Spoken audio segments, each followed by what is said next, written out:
राधे राधे दोस्तों।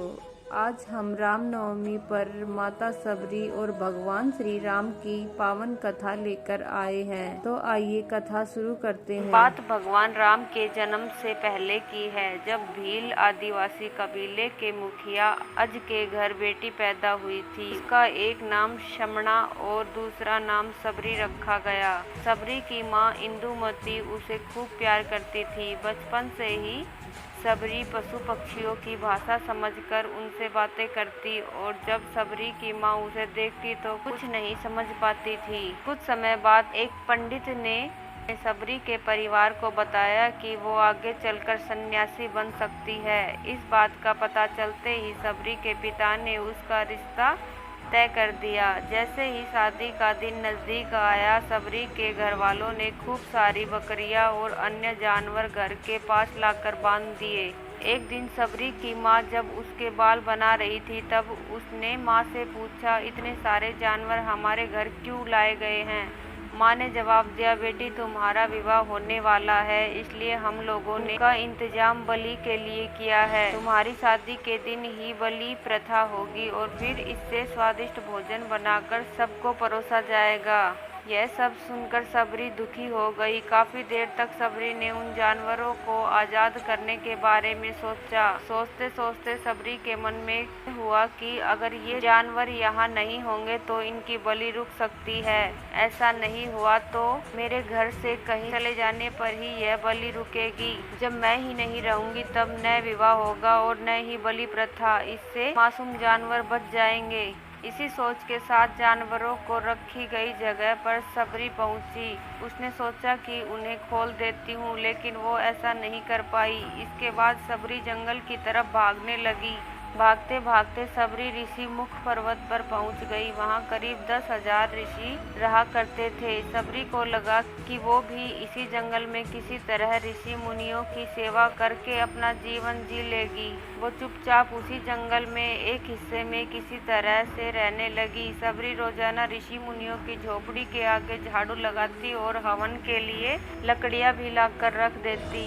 ऋषि मुनियों को समझ नहीं आ रहा था कि जंगल में उनके काम अपने आप कैसे हो रहे हैं। एक दिन सबरी को किसी ऋषि ने देख लिया। उसे देखते ही उसका परिचय पूछा। जैसे ही सबरी ने बताया कि वो भील आदिवासी परिवार से संबंध रखती है, तो उसे ऋषियों ने खूब डांट लगाई। सबरी को इस बात का बिल्कुल भी पता नहीं था कि उसकी जाति छोटी है और उसे ऋषियों द्वारा जाति की वजह से अपमान सहन करना पड़ेगा। इतना सब होने के बाद भी सबरी हर ऋषि मुनि के दरवाजे पहुंचती और उनके आंगन में झाड़ू लगाकर उनसे गुरु दीक्षा देने के लिए कहती। हर कोई सबरी को उसकी जाति की वजह से अपने आश्रम से भगा देता था। ऐसा होते होते काफी समय बीत गया। उसके बाद सबरी मतंग ऋषि की कुटिया में पहुंची। वहां पहुंचकर मतंग ऋषि को सबरी ने बताया कि वो उनसे गुरु दीक्षा लेना चाहती है। उन्होंने खुशी खुशी अपने गुरुकुल में रहने दिया और भगवान से जुड़ा ज्ञान देते रहे। सबरी ने भी अपने गुरु मतंग ऋषि की सेवा करने में कोई कसर नहीं छोड़ी। वो गुरुकुल के भी सारे काम करती थी। सबरी से खुश होकर मतंग ऋषि ने उसे बेटी मान लिया था।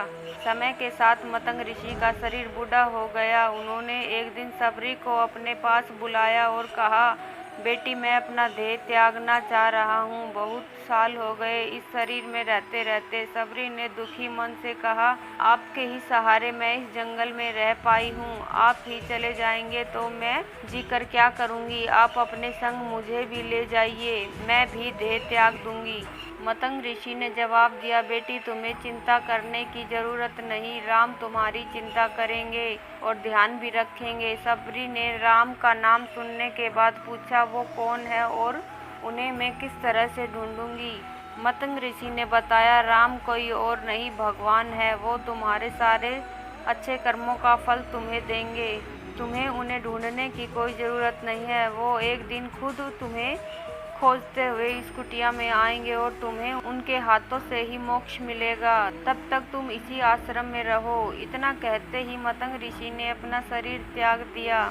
सबरी के मन में मतंग ऋषि के जाने के बाद से एक ही बात थी कि भगवान राम स्वयं उससे मिलने आएंगे वो रोज भगवान राम से मिलने के लिए बाग से अच्छे अच्छे फूल लाकर पूरा आश्रम सजाती और भगवान के लिए बेर तोड़कर लाती। भगवान के लिए बेर चुनते हुए सबरी उन्हें चख लेती थी ताकि भगवान को सिर्फ मीठे बेर ही दे। रोजाना सबरी इसी तरह भगवान के दर्शन की आस में फूल और बेर इकट्ठा करती रहती थी। इसी तरह इंतजार में कई साल बीत गए। सबरी का शरीर एकदम वृद्ध हो गया। एक दिन आश्रम के पास के ही तालाब में सबरी पानी लेने के लिए गई। तभी पास के ही एक ऋषि ने उसे अछूत कहते हुए वहां से भागने के लिए कहा और एक पत्थर मार दिया। वो पत्थर जब सबरी को लगा तो उसे चोट लगी और खून बहने लगा। बहते हुए खून की एक बूंद उसी तालाब के पानी में गिर गई। तभी पूरा तालाब का पानी खून में बदल गया। ये सब होता देखकर ऋषि ने सबरी को ही डांटा और कहा कि पापिन, तुम्हारी वजह से पूरा पानी खराब हो गया। रोज ऋषि उस पानी को साफ करने के लिए अपनी कई तरह की विद्याओं का इस्तेमाल करते। कई सारे जतन करने के बाद भी कुछ नहीं हुआ। फिर उन्होंने गंगा जैसी कई पवित्र नदियों का जल भी उस तालाब में डाला, फिर भी तालाब का पानी साफ नहीं हो पाया और वो खून जैसा ही रहा। कई सालों तक तालाब के पानी को साफ करने की कोशिश के बाद भी कुछ काम नहीं आया तो ऋषि ने थक कर सब कुछ छोड़ दिया। इस घटना के कई सालों के बाद भगवान राम अपनी पत्नी सीता के हरण के बाद उन्हें ढूंढते हुए उसी तालाब के पास पहुँचे। ऋषि मुनियों ने उन्हें पहचान लिया। भगवान को वहाँ देख ऋषियों ने तालाब का पानी साफ करने के लिए भगवान को अपने पैर उसमें डालने के लिए कहा, लेकिन पानी जैसे का तैसा ही था। ऋषि मुनियों ने भगवान से भी कई अन्य जतन करवाए, लेकिन वो पानी जस का तस खून जैसा ही रहा। तब भगवान ने ऋषियों से पानी के रक्त के बदलने की कहानी पूछी। तब ऋषि ने सबरी को पत्थर मारने वाली बात बता दी। उसके बाद कहा कि वो महिला ही अपवित्र है, छोटी जात है, इसलिए ये सब हुआ। उसी वक्त भगवान राम ने कहा, ये सब आप लोगों के खराब वचनों से हुआ है। सबरी को इस तरह के शब्द बोलकर आप लोगों ने उसे नहीं बल्कि मेरे दिल को घायल किया है। इसी घायल दिल से रक्त का प्रतीक यह तालाब का लाल पानी है। आगे भगवान राम बोले, कहाँ है वो माई, मैं उनसे मिलना चाहता हूँ। तब तक सबरी उसी तालाब के पास पहुँच जाती है। इस दौरान सबरी के पैर को ठोकर लगती और कुछ धूल उस तालाब में गिर जाती है। तभी सारा पानी साफ हो जाता है। भगवान सबसे कहते हैं कि देखिए, आप लोगों ने क्या कुछ नहीं किया, लेकिन पानी साफ नहीं हो पाया।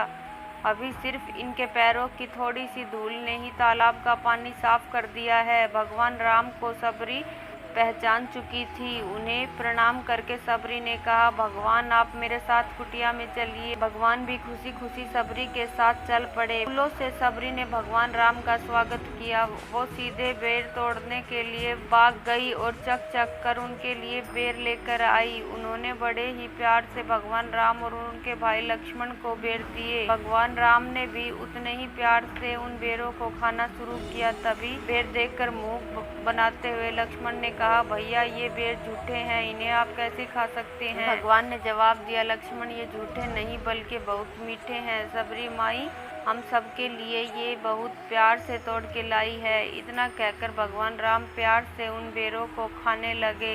भगवान ने जाते हुए सबरी माई से कहा, आप मुझसे जो चाहे वो मांग सकती हैं। सबरी ने उन्हें कहा, मतंग ऋषि के कहने पर मैं आज तक सिर्फ आपके दर्शन करने के लिए जी रही थी। अब आप मुझे मोक्ष प्रदान कीजिए, मैं अपना शरीर आपके सामने ही त्यागूंगी। उस वक्त सबरी ने अपना शरीर त्याग दिया। भगवान राम ने अपने हाथों से उनका अंतिम संस्कार किया और सीता माँ की खोज में आगे बढ़ गए। इस तरह से ऋषि मतंग की बात सच साबित हुई और सबरी को भगवान राम के दर्शन भी हुए। तभी से भगवान राम को सबरी के राम भी कहा जाने लगा। इस कहानी से हमें यही सीख मिलती है कि सच्ची श्रद्धा हो तो भगवान के दर्शन जरूर होते हैं। जय श्री राम।